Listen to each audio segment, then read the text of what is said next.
네, 안녕하세요. 네, 오늘 소개할 책은 우리 칼뱅의 서간집이입니다. 네, 요겁니다. 네, 칼뱅의 서간집 1권입니다. 칼뱅이 20대에 보낸 편지들을 이렇게 모아서 그 중에 92통을 모아서 이렇게 이제 책으로 만들었습니다. 원래 편지라고 하는 것이 속성상 한 사람의 내면과 또 사생활을 엿보게 하는 이제 그런 역할을 하고 있죠. 우리 칼뱅은 이제 기독교 강요라고 하는 대작을 썼고, 또 그 전에 칼뱅은 우리 장로교에서 또 대단한 인물이잖아요. 어쨌든. 그런데 우리 장로교가 사실 전 세계적인 어떤 기독교 분포로 본다면 2%인가 3% 그 장로교 신자들이 사실 그렇게밖에 안 되거든요. 그러니까 우리 안에서는 굉장히 높은 위치에 있고, 또 사실 그래야만 되고 그렇게 여겨야만 되죠. 굉장히 우리 개혁 신학에서 비중이 있고 거의 우리 본질이다, 출발이다 라고 할 수 있으니까. 그렇지만 우리가 이렇게 한 사람을 너무 미화시키는 거는, 이것은 올바른 것은 이제 아니다 라고 하는 것을 늘 생각하고 있는데, 여러분 이 서간집의 매력은 뭐냐면 칼뱅 그대로의 모습, 어떤 인간적인 모습, 그런 것을 그대로 엿볼 수 있다는 그러한 매력이 있습니다. 우리가 기독교 강요라고 하는 것을 이제 우습게 말로 우리가 기독교 강요가 참 안 좋은 거다. 왜냐하면 기독교를 강요한다. 이렇게 이제 우스운 말로 이렇게 말하기도 하는데, 너무 우리가 이런 어떤 교리적인 칼뱅, 신학자로서 어떤 칼뱅을 접하는 것보다 이런 서간집을 통해서 보다 더 인간적인 모습의 우리 칼뱅을 본다면 우리 기독교 강요라든가 여러 가지 우리 칼빈의 개혁주의 신학을 좀 이해하는 데 있어서 굉장히 도움이 되리라고 이렇게 생각을 합니다. 그래서 책을 소개하는 것이고요. 원래 이 서간집은 이제 칼뱅이 먼 훗날 자신의 이런 편지들이 우리 개혁교회의 하나의 유산이 되었으면 좋겠다, 이제 그런 마음을 가지고 자기 지인이었던 테오드르 드 베즈라고 하는 사람에게 자신의 편지들을 넘겼어요. 그래서 이제 이 베즈가 그런 어떤 의도와 취지를 충분히 살리고 나중에 칼뱅의 비서들의 도움을 받아가지고 이제 칼뱅 사후 약 11년 만에 이제 이 책을, 이 편지 묶음을 내놓았죠. 그러다가 이제 나중에 시간이 더 지난 다음에 거의 이제 19세기 후반에 와서 CEO, 그러니까 칼빈 오페라, 칼빈 전집을 내는 이제 그분들이, 그 편집자들이 칼뱅이 총 1500통의 편지들을 주고받고 막 그랬거든요. 그래서 그런 것들을 모아가지고 19세기 후반에 그때 이제 칼뱅 전집을 내면서 거기에 수록을 했죠. 이제 그런 것을 2005년도에 요것이 이제 서간집으로 출판이 된 것입니다.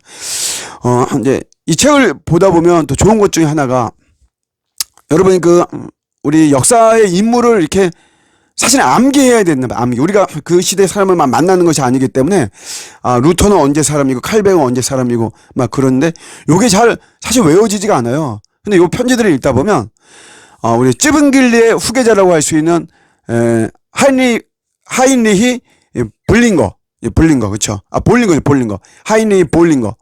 그 다음에 또 우리 종교개혁의 어떤 정신적 지주라고 할 수 있는 마르틴 부처, 요런 사람들이 칼뱅과 동시대 사람이구나 라고 하는 것을 우리가 좀 알 수가 있습니다.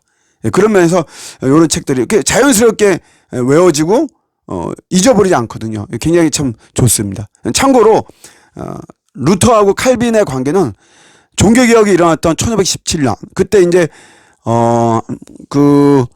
루터는 20대잖아요. 근데 칼빈은 그때 8살이었어요. 8살. 루터가 종교개혁을 할 때. 우리로 치자면 초등학교 이제 1학년이죠. 그런 거는 그냥 제가 말씀드린 것이고요. 이 책을 보면 이제 인간적인 모습이 굉장히 많이 나오는데, 칼뱅이 돈에 굉장히 많이 쪼들렸던 어떤 모습들, 그런 것들을 일부러 쓰려고 한 것이 아니고요. 이게 편지에 이게 자연스럽게 이제 이런 것이 스며들었던 그런 모습을 좀 볼 수 있습니다. 고통을 많이 받은 것 같아요. 21살 때 친구인 프랑스와 다니엘에게 이렇게 돈을 자기가 이렇게 자주 빌린 요런 내용이 담겨져 있고, 또 그런 것이 내가 갚을 능력이 나는 없다, 이렇게 쓰여져 있는 이제 그런 내용도 이렇게 있고요. 상환 능력이 없다. 뿐만 아니라 니콜라 디슈맹이라고 하는 몇 살 더 많은 그렇지만 이제 친구예요. 요 디슈맹은 나중에 이제 판사가 되고 막 그러거든요. 근데 이런 말을 해요.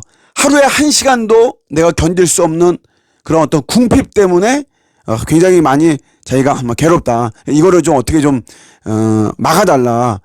좀 해결해달라. 요런 내용이 호소하는 내용이 나오고, 그때 어떻게 돈을 빌리고 이제 언제 갚기로 했나 봐요. 그런데 그 갚기로 약속한 그날에 거기까지 가야 되는데 이 칼뱅의 아버지가 제라르 코뱅이라고 하는 이분이 병에 걸려가지고 그만 칼뱅이 그 약속 장소에 가지를 못하죠.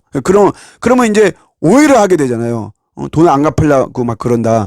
이런 어떤 오해가 되기도 하고 친구 관계인데 그런 것 때문에 굉장히 많이 초조해하는 이제 그런 내용. 그게 이제 편지에 다 기록이 되어 있습니다. 근데 그 아버지는 이제 결국 그 칼뱅이 23살 때 아버지는 이제 병으로 이제 돌아가시게 되죠. 22살 때. 그리고 이제 이 친구에게는 이런 표현도 써요. 칼뱅이. 내 생명보다도 더 소중한 나의 친구요. 재정적으로 어쨌든 많은 도움이 되었던 것 같습니다. 뿐만 아니라 이 칼뱅은 이제 당시에는 개혁자들이 많았잖아요. 그러다 보니까 이제 망명 가고 피난 가고 막 그러는데 그런 유명하고 또 무명의 이런 개혁가들 이런 자들이 많았는데 그들이 이렇게 피난 다니고 도망 다니고 막 이러면서 제대로 케어를 못 받죠. 그런 것들에 대해서 재정적인 지원이 제대로 가지 못하는 거에 대해서 칼뱅이 굉장히 아쉬워하는 그런 내용도 이 책에는 있습니다. 결론이지만 우리 돈에 쪼들린 이런 칼뱅인데 그런 거에 굴하지 않고 자기가 받은 개혁에 대한 우리 종교와 또 교회 또 말씀에 대한 어떤 이런 어긋난 거에 대한 이런 개혁을 위해서 그는 이제 하나님으로부터 받은 사명이죠. 그것을 위해서 비록 돈에 쪼들리지만 굴하지 않고 또 이렇게 쭉 나가는 이런 모습을 이렇게 볼 수가 있고요. 칼뱅은 우리는 보통 신학자로만 알고 있잖아요. 그런데 이 칼뱅은 신학자뿐만이 아니라 법률가고 행정가고 입법자 이렇게 되기도 해요. 정책을 입안하고 하는 이런 정치적인 인물이죠. 그러니까 정치의 속성상 성인군자로서는 할 수가 없잖아요. 그러니까 그런 어떤 정치적인 어떤 이런 것들을 펼치고 하는 물론 지금은 20대의 편지지만 그 안에서도 충분히 그걸 우리가 발견할 수 있거든요. 기독교 강요가 칼뱅이 27살 때 초판으로 나온 거예요. 그러니까 어떤 정치 쪽의 어떤 그런 속성이 드러나서 편지에 보면 굉장히 분노하기도 하고 또 불평하기도 하고 항의하기도 하고 그런 것들을 또 억제하려고 하는 자기 어떤 내면의 모습들 그런 것들을 볼 수 있고 그러면서도 칼뱅은 천상 신학자죠. 그래서 영혼 수면서를 그 당시에 주변에 많은 사람들이 이야기했거든요. 그런 거에 대해서 반박하는 이런 내용도 이런 편지를 통해서 우리가 볼 수 있습니다. 우리가 꾸밈 없는 이런 편지를 통해서 인간 칼뱅을 만날 수 있는 아주 좋은 책입니다. 여러분도 한번 꼭 읽어보시면 좋을 것 같습니다.